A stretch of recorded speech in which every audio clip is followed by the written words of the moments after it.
गडचांदूर येथील बसस्थानक परिसरातील संविधान चौकीतील भगवती एनेक्स या कापड दुकानासमोर 30 जुलै रोजी दुपारच्या सुमारास बॉम्ब ठेवण्याची घटना घडली।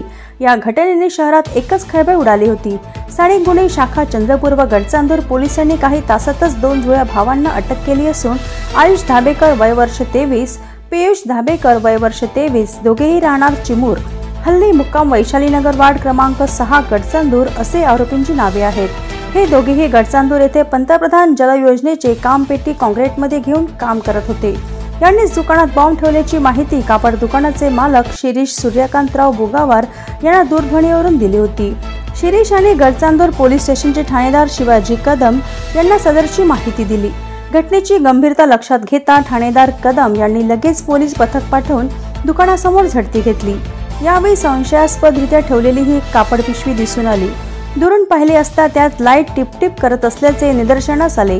हे कृत्य खंडणीसाठी केल्याची कबुली त्यांनी दिली।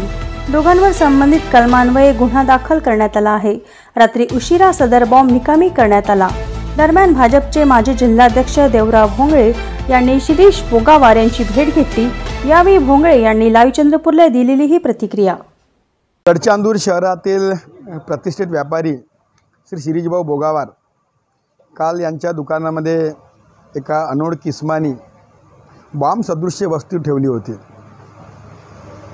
या वस्तूने किंवा या घटनेने निश्चितच या परिसरामध्ये एक मोठी खळबळ माजली होती। ज्या व्यक्तीने हा प्रकार केला त्यांनी शिरीषभाऊंना फोन केला आणि शिरीषभाऊने आमच्या वहिनींच्या समयसूचकतेमुळे त्यांनी ते बॅग उघडली नाही आणि झालेला प्रकार पोलिसांना सांगितला।